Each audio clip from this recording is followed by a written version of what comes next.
أنفسنا وسيئات أعمالنا من يهده الله فلا مضل له ومن يضلله فلا هادي له أشهد أن لا إله إلا الله وحده لا شريك له وأشهد أن محمدا عبده ورسوله قال الله تعالى في كتابه الكريم يا أيها الذين آمنوا اتقوا الله حق تقاته ولا تموتن إلا وأنتم مسلمون.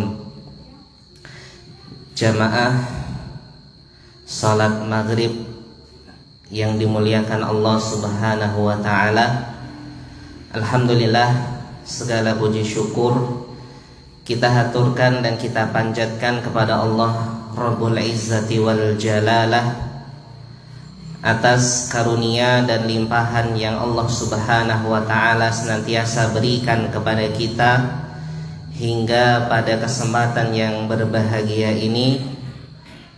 Allah Subhanahu wa ta'ala tiada henti-hentinya melimpahkan karunia-Nya, dan di antara karunia terbesar yang Allah Subhanahu wa ta'ala limpahkan kepada kita semuanya, di mana Allah Subhanahu wa ta'ala masih menancapkan hidayah kepada kita. Allah Subhanahu wa ta'ala masih berkenan untuk menjadikan kita sebagai umat yang beriman kepadanya dan berjalan di atas agama dan pemahaman yang dibawa oleh Nabi dan kekasihnya, yaitu Nabi Muhammad sallallahu alaihi wasallam, yang mana kita bisa beragama Islam dan lebih daripada hanya sekedar beragama Islam. Alhamdulillah, Allah Subhanahu wa ta'ala menunjukkan kepada kita bagaimana kita bisa memahami Islam sebagaimana yang dipahami oleh Nabi sallallahu alaihi wasallam. Kita bisa beragama Islam sebagaimana para sahabat ridwanullahi alaihim ajmain mereka menjalankan Islam. Maka ini suatu nikmat yang tiada tara yang Allah berikan kepada kita seluruhnya, di mana kita dapati setiap umat beragama dari sekian banyak agama yang ada di dunia ini, maka masing-masing dari setiap umat itu pasti mereka mengklaim bahwa diri mereka adalah calon penghuni surga. Yang mengeklaim bahwa mereka adalah calon penghuni surga itu bukanlah hanya kaum muslimin saja. Sejak zaman dahulu kala, setiap umat beragama mengeklaim bahwa mereka adalah calon penghuni surga. Dan hal ini termaktub di dalam firman Allah Subhanahu wa ta'ala. Ketika Allah Subhanahu wa ta'ala berfirman menceritakan bagaimana kondisi umat Yahudi dan umat Nasrani, mereka mengatakan wa qalu la yadkhulal jannata illa man kana hudan aw nasara. Umat Yahudi dan Nasrani berkata tidak akan masuk ke dalam surga kecuali orang-orang yang berasal dari golongan kami. Itulah klaim yang diungkapkan oleh umat Yahudi dan Nasrani. Mereka mengeklaim bahwa diri mereka lah orang-orang yang layak untuk memasuki surganya Allah Subhanahu wa ta'ala. Namun kemudian di dalam ayat yang selanjutnya Allah Subhanahu wa ta'ala, Dialah sebagai Rabb yang telah menciptakan surga, dan Dialah Allah Subhanahu wa ta'ala yang berhak untuk memasukkan siapapun ke dalam surganya. Maka apakah Allah Subhanahu wa ta'ala membenarkan klaim yang berasal dari umat Yahudi dan umat Nasrani? Maka Allah Subhanahu wa ta'ala berfirman, tilka amaniyuhum, itu adalah angan-angan kosong mereka. Maka dengan tegas Allah Subhanahu wa taala membantah apa yang telah menjadi keyakinan bagi umat Yahudi dan umat Nasrani bahwa mereka ini adalah calon penghuni surga. Dengan Allah Subhanahu wa taala mengatakan itu adalah angan-angan kosong kalian. Itu adalah angan-angan kosong kalian. Qul hatu burhanakum in kuntum shodiqin. Maka datangkanlah bukti-bukti agar bisa membenarkan apa yang telah kalian yakini tersebut. Maka umat Yahudi dan Nasrani mereka tidak bisa mendatangkan bukti walaupun hanya sedikit saja bahwa mereka adalah orang-orang yang layak untuk memasuki surganya Allah Subhanahu wa taala. Lantas siapakah orang-orang yang Allah Subhanahu wa taala jamin untuk bisa memasuki surganya? Maka Allah pun melanjutkan di dalam ayat yang setelahnya. Bala man aslama wajhahu lillah. Akan tetapi sesungguhnya mereka orang-orang yang menyerahkan dirinya untuk Allah Subhanahu wa taala. Jadi di sini Allah Subhanahu wa taala memberikan kriteria, siapakah makhluk yang Allah Subhanahu wa taala ridhoi untuk bisa memasuki surganya. Maka kriteria yang pertama adalah aslama wajhahu lillah. Mereka adalah orang-orang yang menyerahkan dirinya hanya untuk Allah Subhanahu wa taala. Wa huwa muhsin. Dan yang kedua adalah mereka orang-orang yang berbuat kebaikan. Selain dia menyerahkan dirinya untuk Allah dan dia berbuat al-ihsan, berbuat kebaikan. Falahu ajruhu inda rabbih wala khaufun alaihim wala hum yahzanun. Maka bagi mereka orang-orang yang bisa menyerahkan dirinya untuk Allah Subhanahu wa taala dan mereka beramal solih, beramal kebaikan, maka baginya pahala terbaik di sisi Allah Subhanahu wa taala, yaitu surga yang telah Allah janjikan. Maka itulah dua syarat yang kemudian Allah jadikan untuk siapapun yang bisa memenuhi dua syarat tersebut agar bisa memasuki surganya Allah Subhanahu wa taala.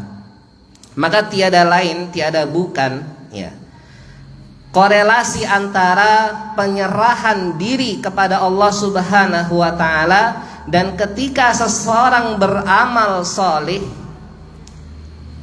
semua dilandasi hanya dengan satu alasan, yaitu keimanan. Maka kembali kita bersyukur kepada Allah Subhanahu wa taala, yang mana Allah Subhanahu wa taala hingga malam hari ini Allah Subhanahu wa taala masih menjadikan kita seluruhnya berada di atas agama Islam. Artinya setidaknya Allah Subhanahu wa taala berarti telah memberikan kesempatan kepada kita untuk bisa memasuki surganya. Karena menyerahkan diri ditafsirkan oleh para ulama, mereka adalah orang-orang yang mau masuk ke dalam agama Islam. Maka tidak perlu kita repot-repot untuk menjadi Nasrani ataupun Yahudi terlebih dahulu. Karena alhamdulillah semenjak kita terlahir pertama kali di muka bumi ini, Allah karuniai kepada kita seluruhnya berupa agama Islam. Maka tinggal syarat yang kedua, yaitu berbuat ihsan, agar menjadi lengkaplah syarat agar seseorang itu bisa mendapatkan ridha Allah Subhanahu wa taala sehingga dia bisa memasuki surganya.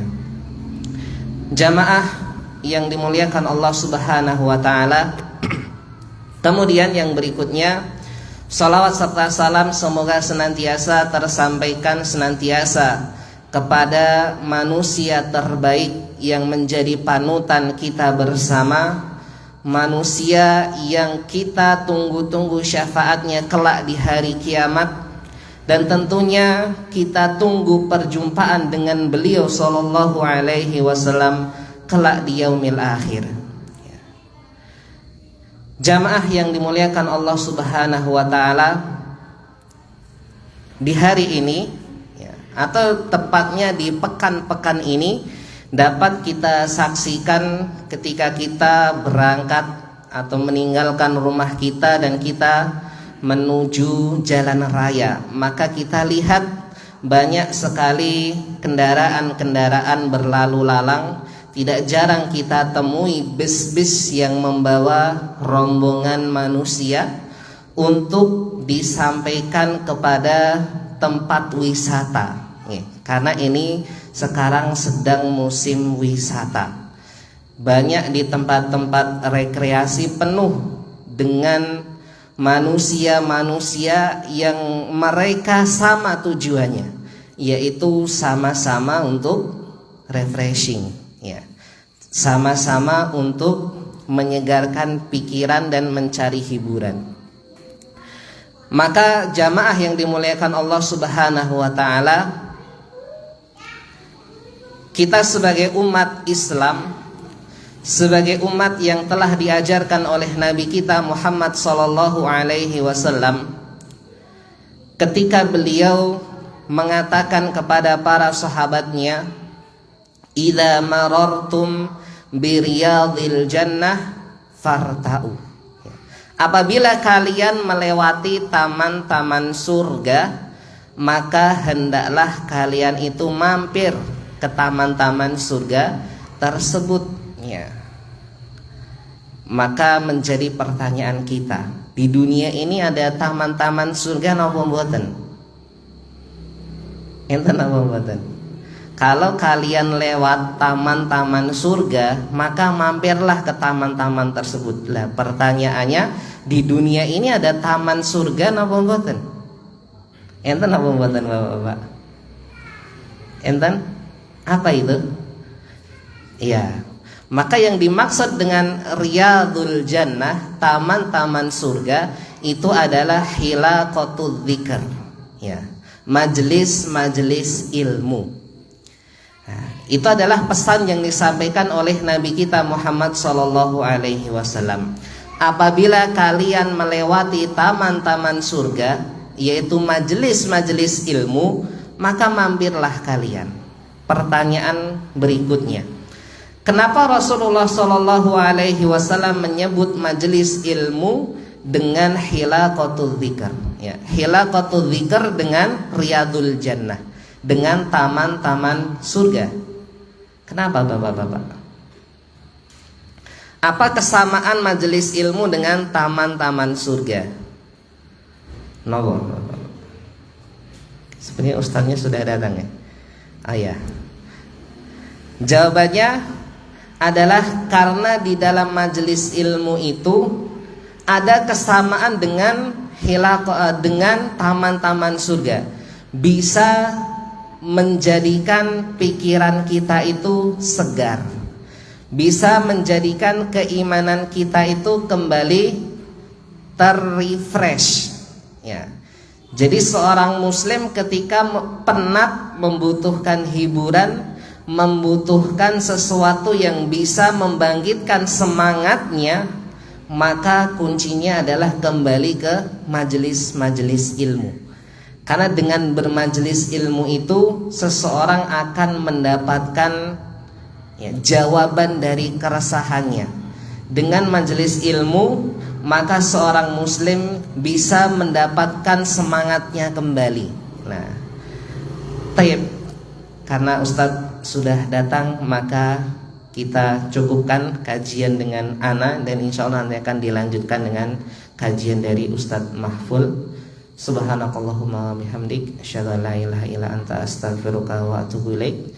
Assalamualaikum warahmatullahi wabarakatuh.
Bismillahirrahmanirrahim. Assalamualaikum warahmatullahi wabarakatuh.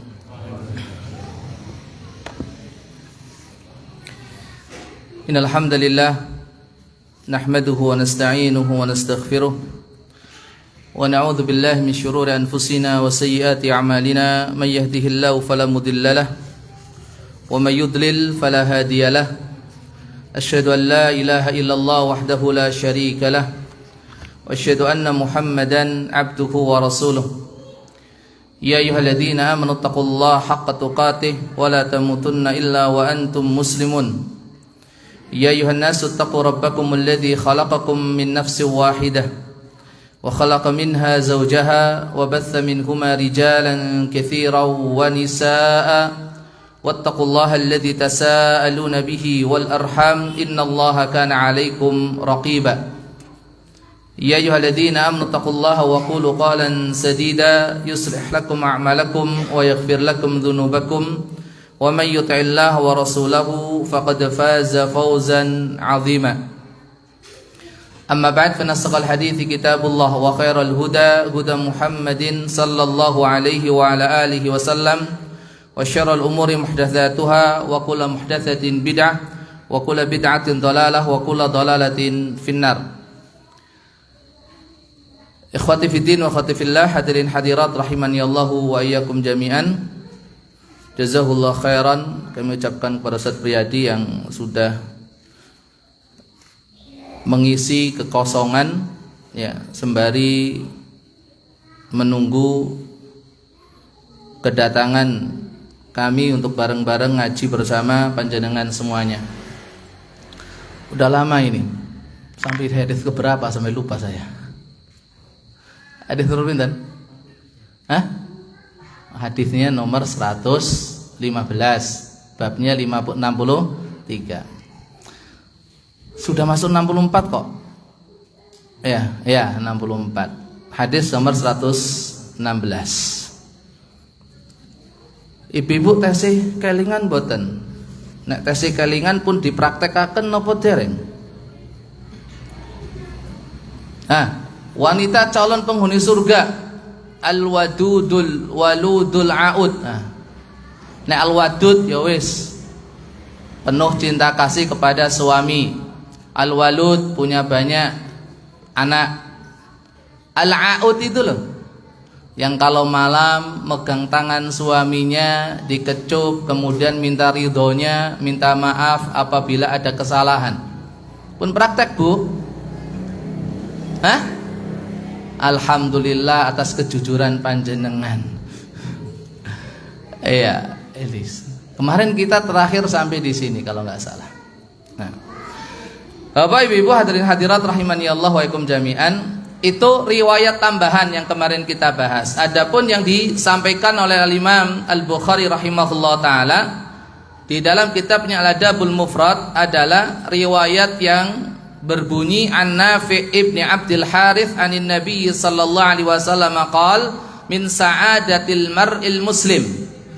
Diriwayatkan dari Nafi' ibnu Abdul Harith radhiyallahu anhu warda dari Nabi alaihi salatu wasallam, beliau bersabda, di antara kunci kebahagiaan seorang muslim, kalau hadis yang kemarin kita bahas, arba'un minas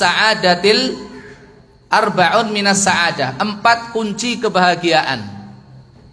Sudah disebutkan 1, yaitu istri yang salehah.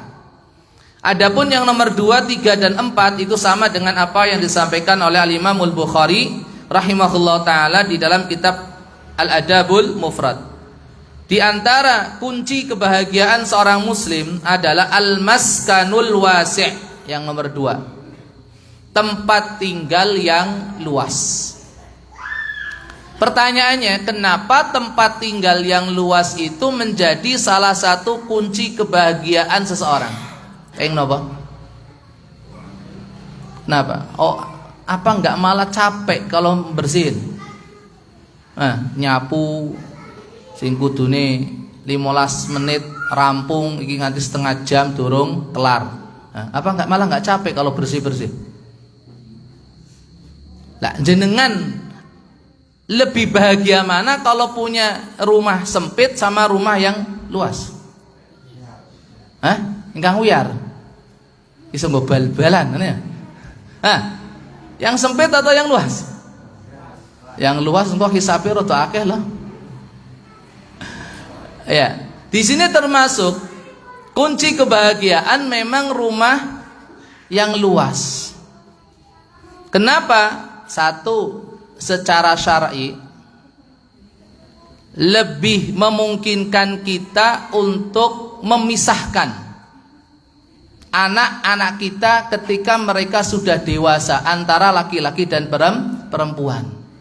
Punya kamar sendiri-sendiri, punya tempat tidur sendiri-sendiri, tidak campur syar'i. Kemudian yang kedua, punya kesempatan untuk memuliakan tamu, memberikan tempat untuk nginep. Coba kalau rumah kita itu sempit, ya, kedatangan tamu, aduh mumet iki. Abdi degek ngendi ngono. Padahal yo tamu saka adoh.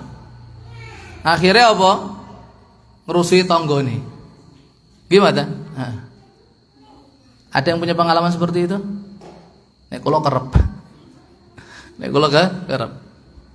Pokoknya anak-anak pulang semuanya sudah mumet. Ya, paling yo gelaran karpet, sing lanang-lanang nang jobo, kaya bandeng niku dijejer-jejer. Oke, yang penting kaya bandeng daripada kaya korban bencana. Insyaallah. Jadi secara syar'i kita bisa memiliki kesempatan untuk memisahkan antara putra-putri kita ketika mereka sudah dewasa, dan juga punya kesempatan untuk memuliakan tamu ketika mereka memang butuh untuk menginap.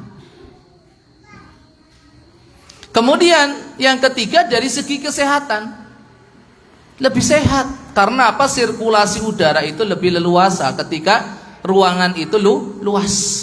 Tapi kalau ruangan sempit, coba satu kena batuk, wah cepet banget penularannya.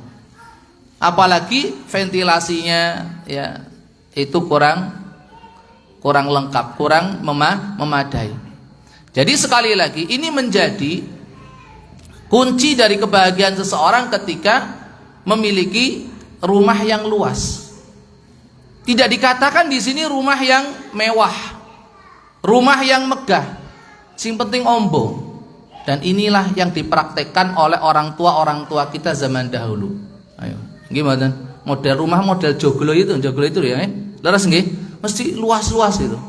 Kamarnya ya banyak. Ya karena memang mereka itu punya anak banyak. Ya. Dan bukan hanya luas, tapi juga alat ya perabotnya juga lengkap. Ben orang rusui wong liya iki. Tujuannya itu bukan untuk mewah-mewahan, bukan untuk megah-megahan, tapi dalam rangka memang untuk memenuhi kebutuhan. Makanya di dalam riwayat Imam Al-Hakim rahimahullah taala ada tambahan wad-daru takunu wasi'atan katsiratal marafiq. Rumah yang luas dan fasilitasnya itu cukup untuk memenuhi kebutuhan.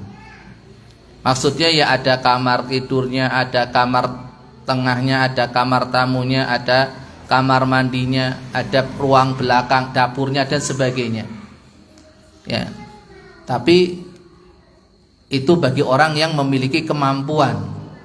Tapi kalau orangnya itu kontraktor, ngertos nggih kontraktor nggih, pun nate ngalami, nate wis pokoke ya kono ya tempat tidur, kono ya ruang tamu, kono ya tempat makan. Ya, wayah turu gelar kasur lipat. Nggih. Wayah enek tamu digulung. Wayah makan siang ya situ makan di situ. Ya. Insyaallah yang pernah ngontrak paham yang seperti ini. Dapur plus di situ juga tempat nyuci, yo situ juga dekat dengan kamar mandi kan gitu kan. Pahamlah jenengan gitulah. Makanya itu merupakan salah satu kunci kebahagiaan ketika seseorang memiliki tempat tinggal yang seperti ini.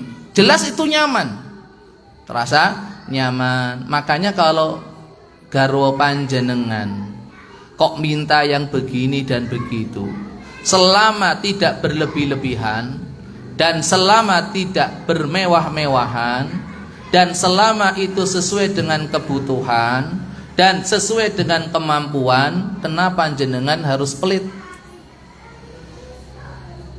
Memang itu dibutuhkan. Jenengan mampu. Dan itu tidak untuk bermegah-megahan.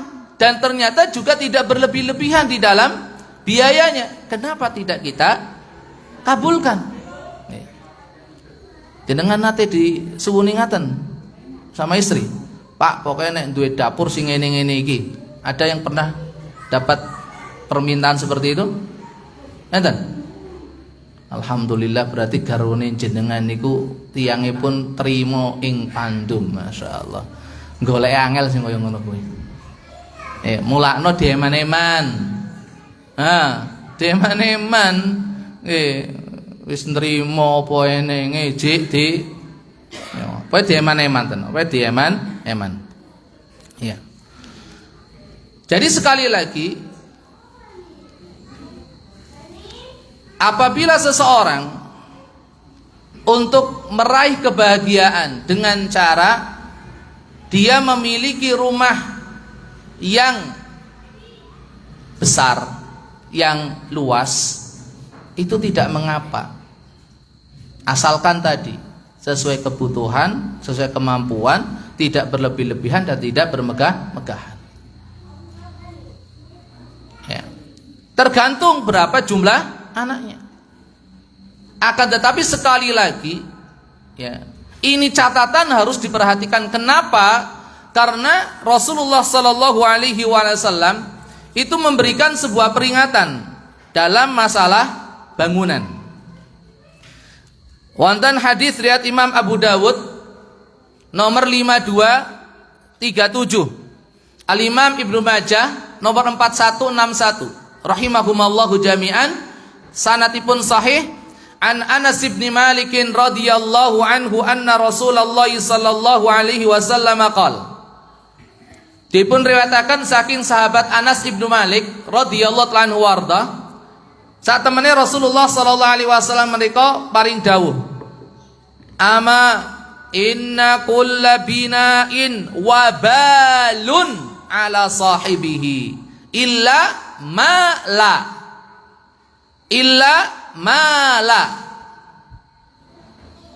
Ama ingatlah, inna kulla bina'in, sesungguhnya setiap bangunan itu wabalun, menjadi bencana.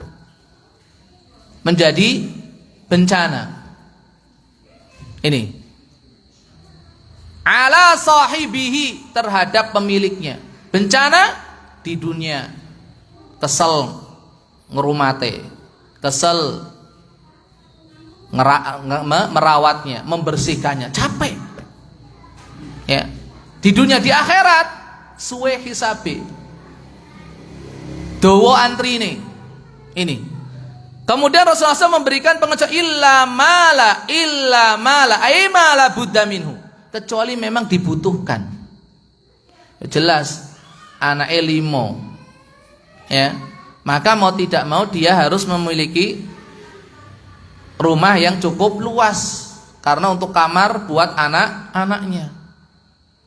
Kalau memang itu sudah kebutuhan dan memang sesuai kemampuan, nggak apa-apa. Ya. Kemudian disebutkan pula dalam hadis riwayat Imam At-Tirmidzi nomor 2483, Al-Imam Ibnu Majah nomor 4163, rahimahumallahu jami'an, dari sanadipun sahih an Khabbab bin al-Arat radhiyallahu anhu qala, sami'tu Rasulullah sallallahu alaihi wasallam yaqul, yu'jarur rajulu fi nafaqatihi kulliha illat turab. Diriwayatkan dari Khabbab Ibnul Arat radhiyallahu anhu warda, beliau berkata, aku mendengar Rasulullah sallallahu alaihi wasallam bersabda, yu'jarur rajul, Seseorang itu akan senantiasa mendapatkan pahala fi nafaqatihi kulliha, dalam setiap uang yang dia infakkan, dalam setiap uang harta yang dia belanjakan untuk keperluannya, keperluan dirinya dan juga keluarganya. Illa at-turab, kecuali untuk bangunan. Kecuali untuk bangunan niku mboten enten ganjarane. Ya, maksudnya apa? Bangunan yang melebihi dari kebutuhan, atau bangunan yang terkesan itu bermegah-megahan dan berlebih-lebihan. Maka itu nanti akan masuk dalam kategori alhaakumut takatsur. Alhaakumut takatsur. Makanya ya, selama itu sesuai dengan kebutuhan, sesuai dengan kemampuan, maka silahkan. Ya. Standar itu bermegah-megahan, itu mewah atau tidak, itu besar atau kecil, itu tergantung penghuninya. Tergantung penghuninya. Yang penting tidak berlebih-lebihan, nggak ada turahnya. Memang seperti itu kebutuhannya. Kalau lebih dari kebutuhan, inilah yang tercela. Makanya sama dengan apa? Dengan kamar atau tempat tidur. Nabi SAW niku nate dawuh, firashun lirrajul wa firashun limraatihi wa firashun lidhaif warrabi' lisyaitan. Ya, firashun lirrajul, satu tempat tidur untuk suami. Ya, kasur satu. Wa firashun limraatihi, satu kasur untuk istrinya. Ya, artinya satu space ya, satu tempat ya. Senajan to ede senenge yo bareng nggih. Sak kasur berdua toh. Masa ora pisah-pisah. Gitu? Ya. Wa firasun lidhaif, dan satu kasur tempat tidur untuk tamu. Lah turahane warrabi li syaiton. Nek enek turahane berarti kuwi dinggoni setan. Makanya hati-hati dengan kamar kosong, tempat tidur kosong tanpa penghuni. Niku kados dene nyepaki setan ken manggoni tanpa sadar. Ya, kecuali memang itu dipergunakan, dipakai, monggo. Makanya kalau ada lebihan, kasih lebihan untuk apa? Untuk tamu. Wa firasun lid dhaif. Hadis riwayat Imam Muslim rahimahullahu taala. Jadi sekali lagi, rumah yang luas, tempat tinggal yang luas itu menjadi kunci kebahagiaan ya, dengan 4 catatan tadi. Dengan 4 catatan. Jadi tidak secara mutlak. Makanya tidak boleh kita berlebih-lebihan. Justru kalau seandainya berlebih-lebihan, bermegah-megahan, bermewah-mewahan, itu justru akan menyengsarakan, menjadi sumber kesengsaraan fid dunya wal akhirah, bukan lagi menjadi sumber kebahagiaan. Kemudian ikhwatal Islam wa khati fiddin rahimani Allah wa yakum jami'an, ingkang nomor 3, dan ini yang menjadi pembahasan kita adalah wal jaris salih. Wal jari as-salih, yaitu tetangga yang baik. Tetangga yang baik.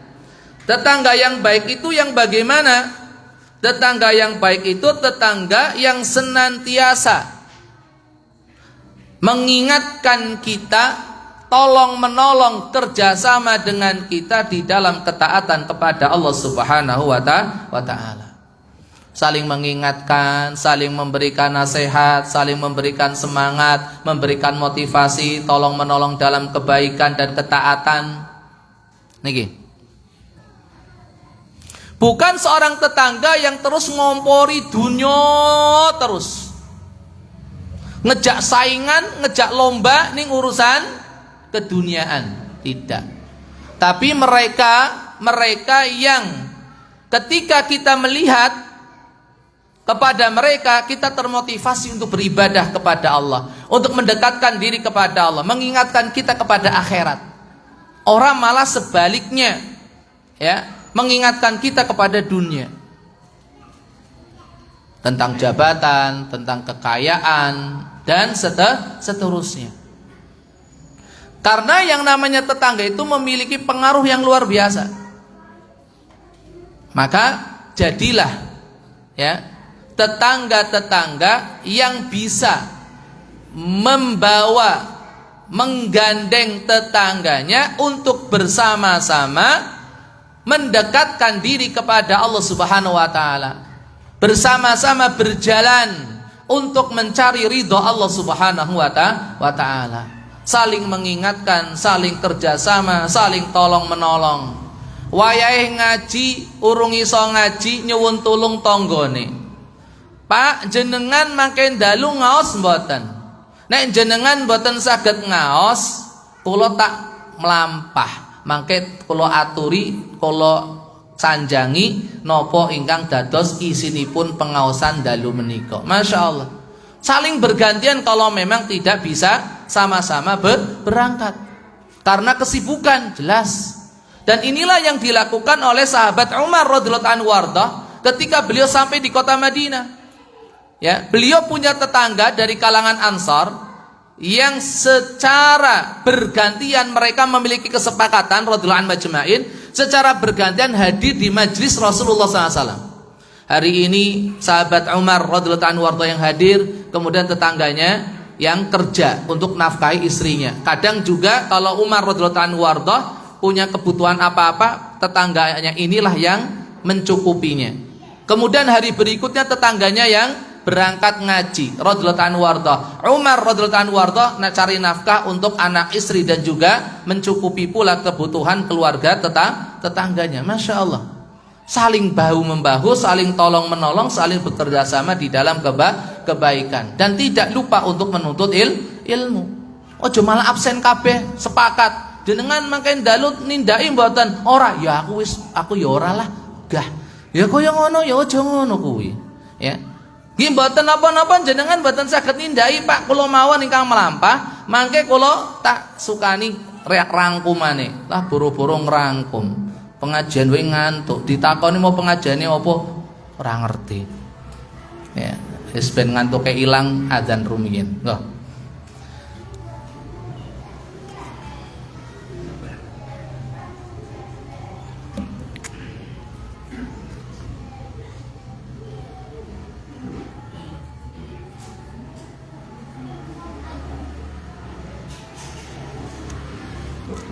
Pundi kang adzan?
Nyuwun izin niki ngantos jam pinten rumiyin. Apa pun dirampungi mawon pun langsung sholat? Hah? 7:04 nggih. Nek kepunjulen mau nyuwun tulung dielingke nggih. Ya. Bismillah, alhamdulillah, wassalatu wassalamu Rasulullah. Jadi yang ketiga adalah wal jarus saleh, yaitu tetangga yang baik. Tetangga yang senantiasa mengingatkan kita kepada Allah, kepada akhirat, memberikan semangat kita untuk beribadah kepada Allah, untuk beramal saleh, untuk berbuat baik. Dan tetangga yang bisa menjaga lisan, sikap dan perbuatan, tidak mendolimi kita, tidak menyakiti kita.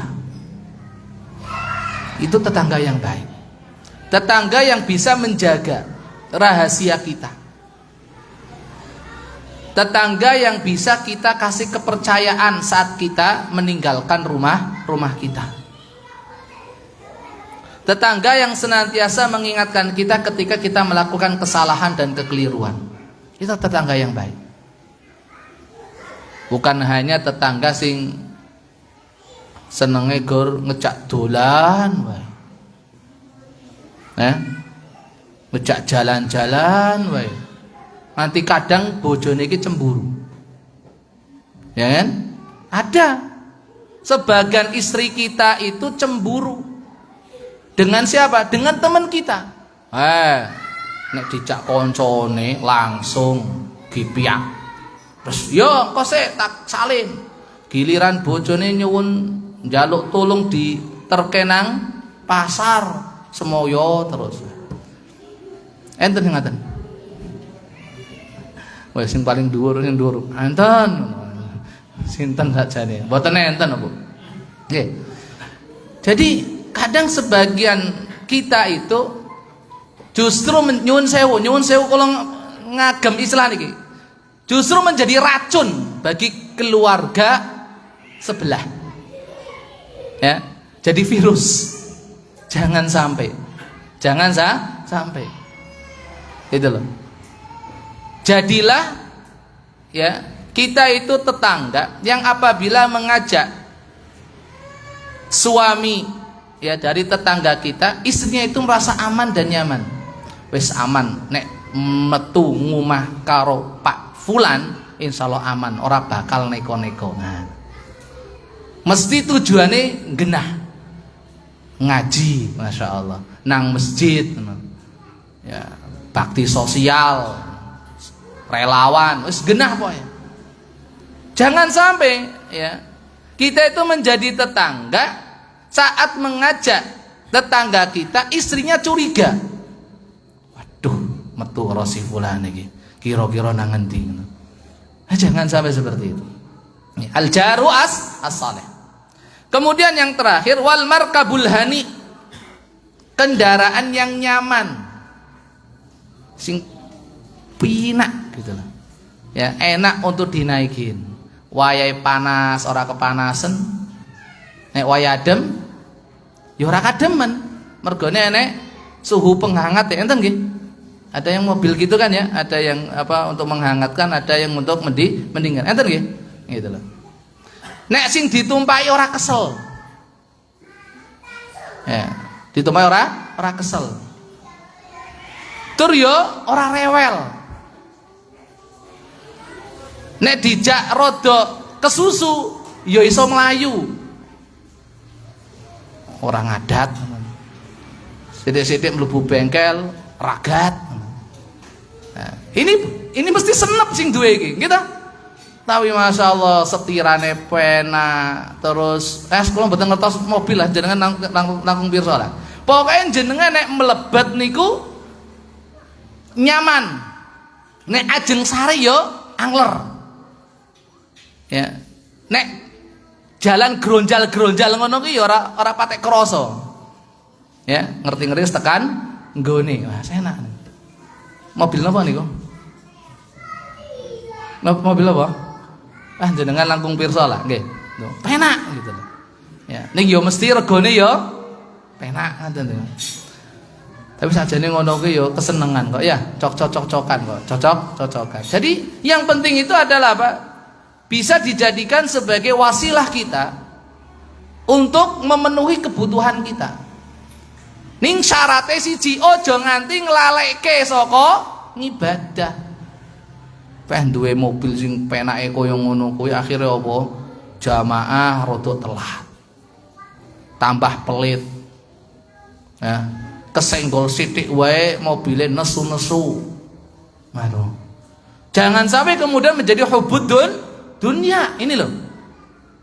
Jadi jenengan kagungan mobil ingkang sae, ingkang sekecok anggenipun dipun tumpaki niku mboten haram. Boleh-boleh saja, tadi tergantung kebutuhan dan kemampuan. Napa melih jenengan niatake niki ampun dipun maknai napa-napa nggih. Ya. Napa melih nek diniatke kanggem dakwah, masya Allah, kagem ngibadah, antar jemput ustaz. Aku tuku mobil iki nek nggo antar jemput ben ustaz iki penak. Ora kesel nek wis tekan pengajian. Wis wengi kok. Mosok yo gitu lah. Kalau mboten nyindir nggih. Mboten nyindir saestu. Nggih. Ngono wae ora syukur sasat. Wis diantar jemput, iki protes ngono. Untung ora tak jemput karo motor. Nek kula sing gampil mawon, sing penting tekan nggone niku mawon. Nggih. Adipun jemput ngagem napa monggo. Nggih. Tapi kalau diniati seperti itu masya Allah, pahala tok itu sudah. Yang penting tergantung niatnya tadi. Dan jangan untuk sombongan, bukan untuk pameran, bukan untuk gayaan, bukan ikut-ikutan. Tonggone tuku kene, melu tuku lah, gue sing orangan. Itu loh. Jadi tergantung niatnya dan tergantung kebutuhan serta kemampuan itu loh. 4 tadi itu pokoknya berlaku untuk apa yang kita miliki. Kebutuhan, kemampuan tidak berlebihan dan tidak untuk bermegah-megahan ataupun untuk pameran. Itu saja. Jenengan tumbas nopo kemawon, kagungan nopo kemawon, 4 catatan ini dipegang. Ya. Yang penting orang hati sombong, jangan sampai melalaikan kita kepada Allah Subhanahu wa taala, beribadah kepada Allah Subhanahu wa taala dan melupakan hak-hak orang lain yang ada pada harta kita. Jangan sampai kita menjadi pelit, medit, kikir. Okay. Kemudian dilanjutkan wa arba'un minasyaqa. Dan ada 4 juga yang menjadi sumber atau kunci kesengsaraan, lawan daripada yang pertama. Yang pertama adalah almar'atus su', istri yang jelek. Istri yang jelek niku kados pundi to? Al-Imamul Hakim rahimahullah taala dalam sebuah riwayat beliau menyampaikan taroha fatasuuka. Nek didelenggi kalau dilihat itu ora nyenengke babar blas. Malai sepet. Bune. Nek delok awakmu ki pingine nesu.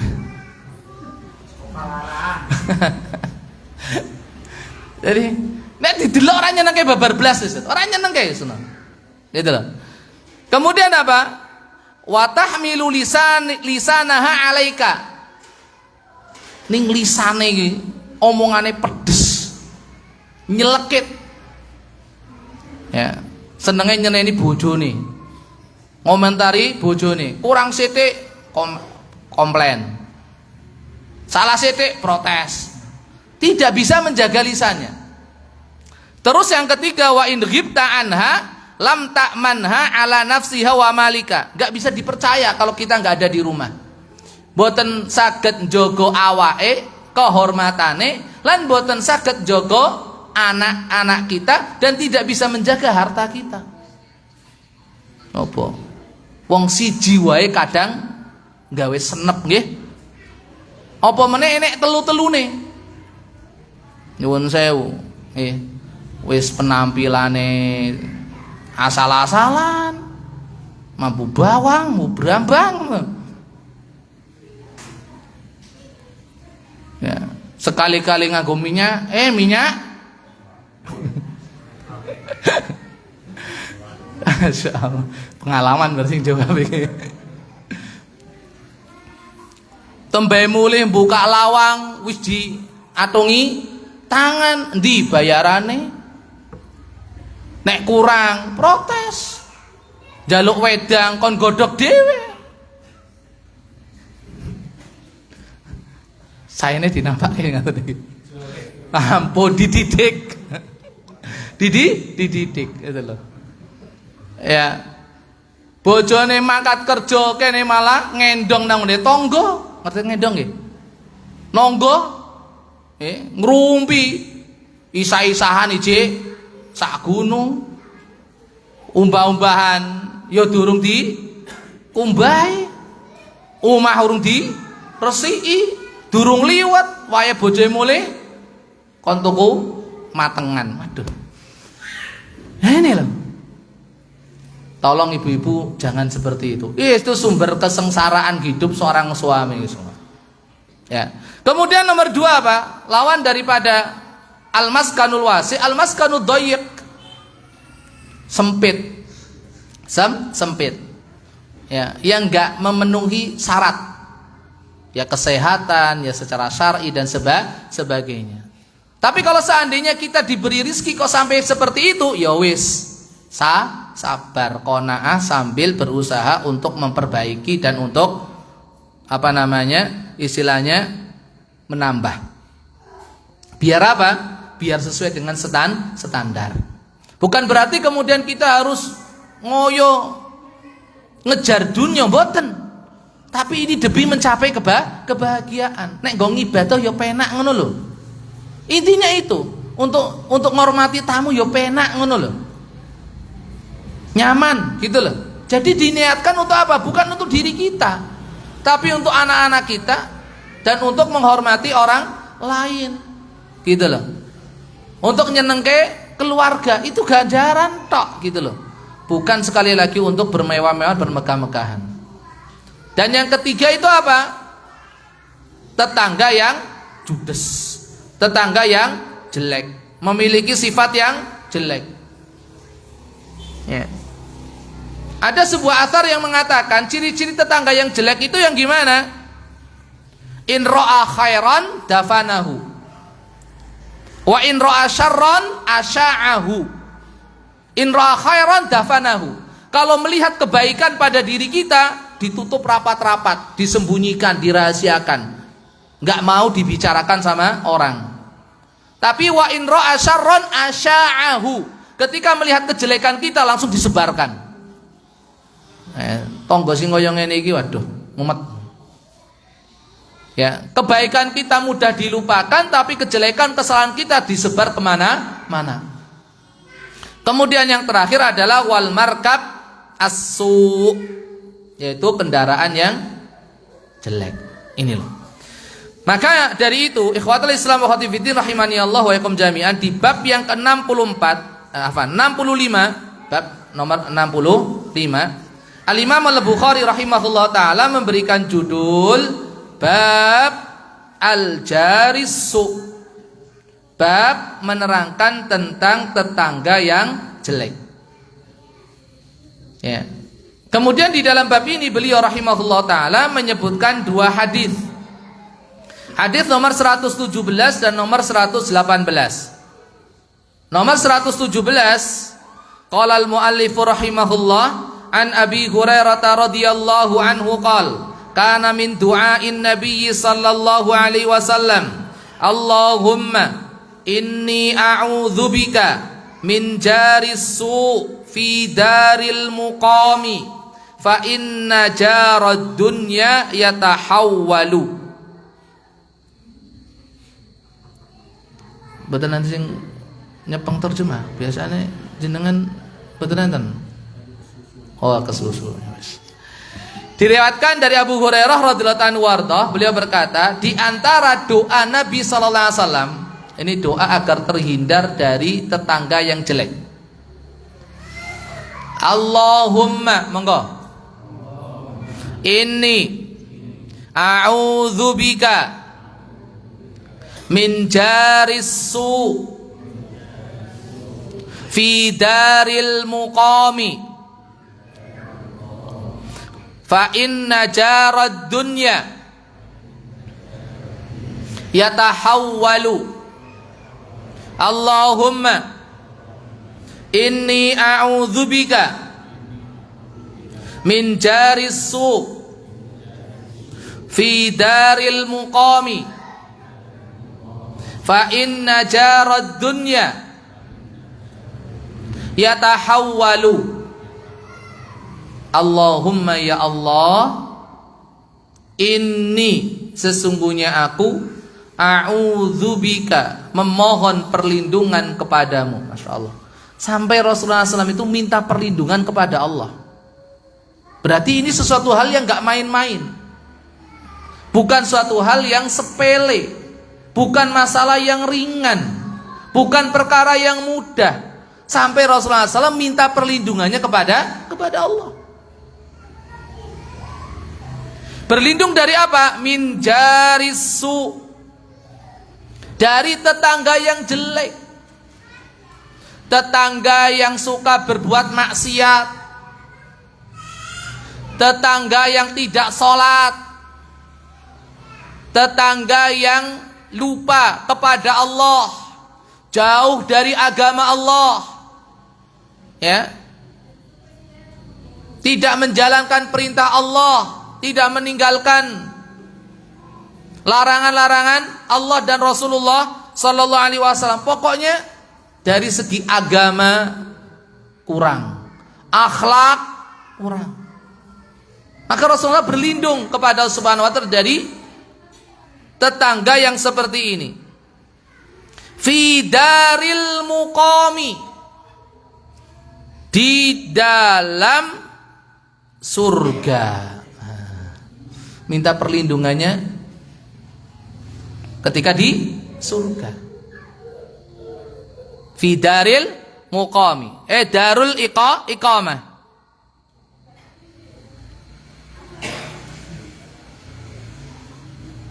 Kenapa? Karena yang namanya seseorang ketika di surga itu untuk selamanya. Kok kena tetangga yang jelek terus, gitu loh.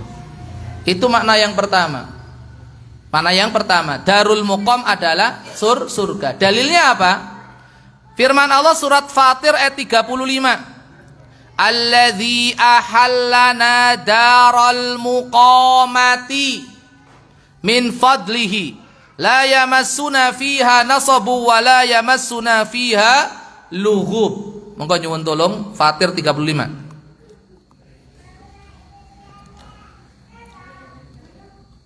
Panggih.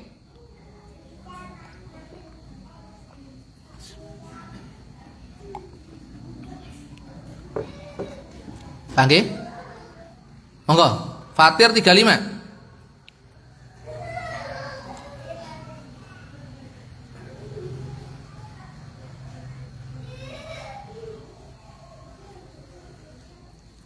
Sudah ketemu belum? Monggo, yang sudah ketemu. Fatir 35. Iya.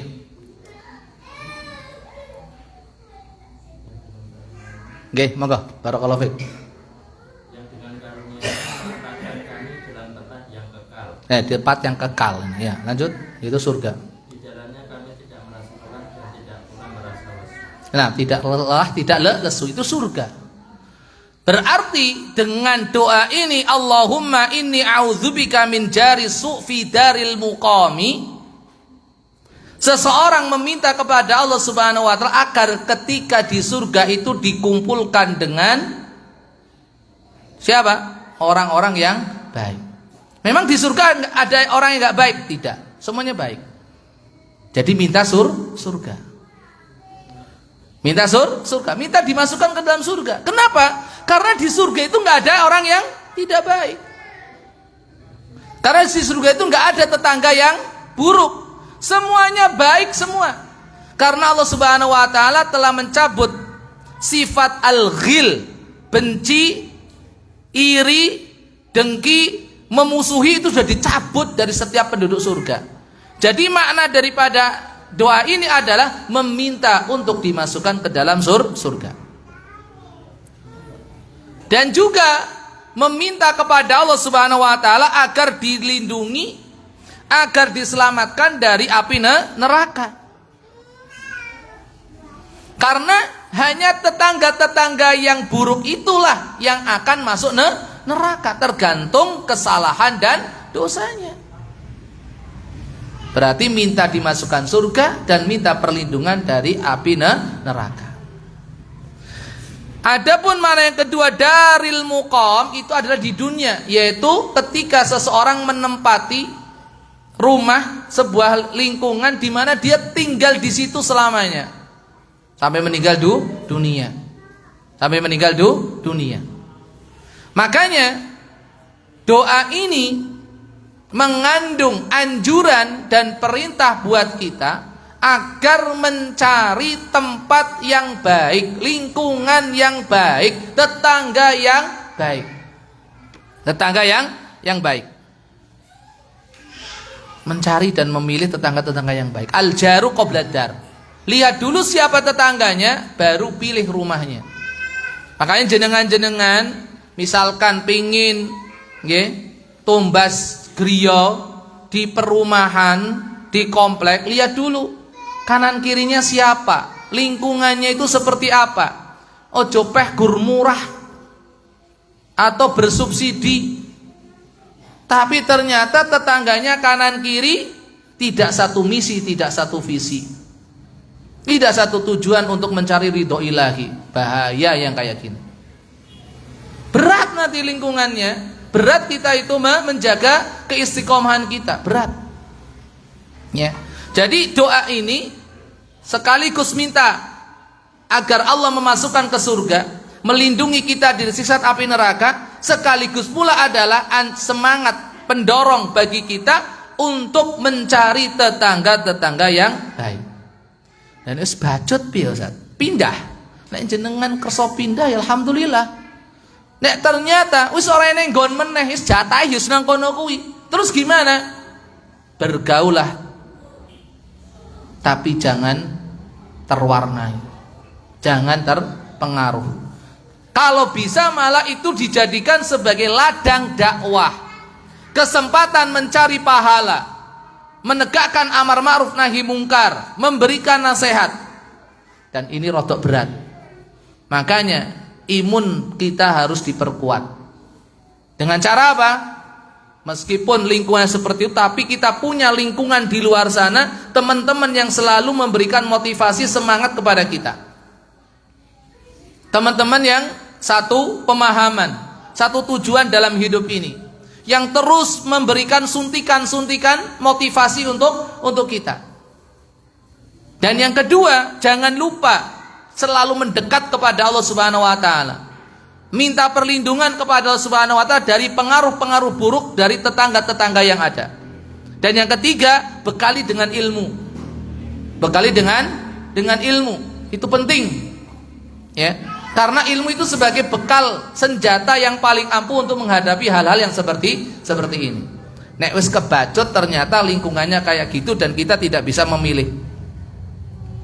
Dan kita tidak bisa memilih. Ya sudah. Ya. Jadikan itu sebagai ladang ibadah. Ladang ibadah. Ini. Kemudian fa inna jarad dunya yatahawwal. Ini menunjukkan bahwasanya ya, kalau seseorang mendapatkan ujian dari Allah berupa tetangga yang buruk, apabila dibandingkan ketika di dunia dan di akhirat, di dunia lebih ringan, lebih mudah. Kenapa? Karena bisa berpindah. Kita punya pilihan untuk pindah. Tapi kalau di akhirat ya enggak. Tergantung amalan kita, tergantung kuasa Allah Subhanahu wa taala. Kita nggak bisa. Aku tak pindah rono, mboten saged. Tapi kalau di dunia kita masih punya kesempatan untuk pindah. Tapi kalau di akhirat sudah tidak bisa pindah lagi. Ini. Bapak Ibu hadirin hadirat rahimani Allah wa yakum jami'an, tentunya hadis ini menunjukkan betapa pentingnya yang namanya kedudukan doa. Apapun musibah, apapun ujian, apapun cobaan yang kita hadapi, apapun masalah yang kita alami, mari kita serahkan semuanya kepada Allah. Kita minta perlindungan, pertolongan, bantuan hanya kepada Allah Subhanahu wa taala. Kemudian yang terakhir, ya, hadis yang kedua ini pendek. Ya, hadis nomor 118, kula nyuwun wektale 5 menit lagi. An Abi Musa radhiyallahu anhu qala Rasulullah sallallahu alaihi wasallam la taqumus sa'atu hatta yaqtula ar-rajulu jarahu wa akhahu wa abahu. Diriwayatkan dari Abu Musa Al-Asy'ari radhiyallahu anhu warda. Beliau berkata, Rasulullah sallallahu alaihi wasallam bersabda, la taqumus sa'atu, kiamat tidak akan terjadi hatta yaqtula ar-rajulu jarahu, sampai seseorang itu tega membunuh tetangganya, wa akhahu dan saudaranya, wa abahu dan bapaknya. Masya Allah. Ini hadis menunjukkan tentang salah satu tanda hari kiamat. Kapan? Ketika darah seorang muslim begitu murah, gak punya nilai sama sekali. Dengan mudahnya seseorang menumpahkan darah saudaranya, menumpahkan darah tetangganya, menumpahkan darah temannya, sahabatnya, menumpahkan darah bahkan orang yang terdekat dengannya tanpa merasa bersalah. Dan itu pun gara-gara masalah yang kecil, yang sepele. Yang sepele. Itu yang disebut oleh Rasulullah SAW dengan istilah al-haraj, banyaknya pembunuhan. Banyaknya pembunuhan. Ini. Di sini ada sesuatu yang indah dan unik, yaitu apa? Ketika Rasulullah SAW itu mengedepankan jarahu, baru akhahu, baru abahu.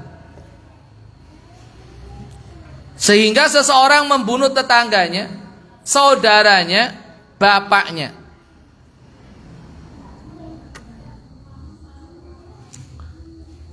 Karena apa? Apa namanya rahasia di balik ini ataupun hikmah di balik ini? Tentang kedudukan tinggi orang tua di hadapan anaknya. Maka diakhirkan. Karena apa? Jauh dari pikiran orang. Ada anak berani dan tega membunuh orang tuanya, bunuh bapaknya. Kemudian tingkatan yang kedua adalah apa? Saudaranya sendiri, saudara kandungnya. Tingkatan yang ketiga adalah tetangganya. Lebih mudah untuk membunuh tetangganya daripada saudaranya. Lebih mudah untuk membunuh saudara daripada membunuh orang tuanya. Kayaknya secara naluri, secara syar'i pun gak akan masuk. Kok ada anak rela, tega, nekat membunuh kedua orang tuanya. Kemudian yang kedua, di sini Rasulullah SAW mengkaitkan tetangga, dengan saudara, dengan orang tua. Ini menunjukkan tidak lain dan tidak bukan, ini hikmah yang kedua ataupun rahasia yang kedua, betapa tingginya kedudukan tetangga. Sampai-sampai Rasulullah SAW mengkaitkannya dengan orang-orang yang terdekat dengan kita secara nasab, secara darah, hubungan darah. Seolah-olah tetangga itu memiliki hubungan darah dengan kita, sehingga Rasulullah SAW mengkaitkannya dengan saudara dan orang tua kita. Maka sekali lagi, hak tetangga itu luar biasa. Hendaknya kita itu betul-betul memperhatikannya. Jangan sampai tetangga kita nanti di akhirat malah menjadi musuh kita. Dan yang terakhir, bahwasanya tidaklah kiamat itu terjadi kecuali ketika sudah banyak kemaksiatan, sudah banyak kejahatan, sudah banyak kemungkaran, ya, di sana sini. Sementara dakwah amar ma'ruf nahi mungkar sudah mulai melemah. Banyak nas-nas dari hadis-hadis Rasulullah SAW yang berbicara tentang asyratus sa'ah, tanda-tanda kiamat. Bagaimana kiamat itu terjadi. Ini mungkin ya 2,5 hadis ya yang bisa kita bahas pada kesempatan malam hari ini. Semoga bermanfaat khususnya untuk diri kami pribadi, umumnya kakang panjenengan sami. Mohon maaf atas segala kekurangan. Kebenaran semata dari Allah Subhanahu wa taala, kesalahan kekurangan berasal dari kelemahan pribadi saya. Semoga Allah Subhanahu wa taala mengampuninya dan sudi kiranya hadirin hadirat semua untuk memaafkannya. Nyuwun sewu puncul gangsal menit Pak Mono, kula nyuwun ikhlasipun penggalih panjenengan sami. Mangkaten aku lupa lihat subhanahu bihamdika asyhadu an la ilaha illa anta astaghfiruka wa atubu ilaik. Assalamualaikum warahmatullahi wabarakatuh.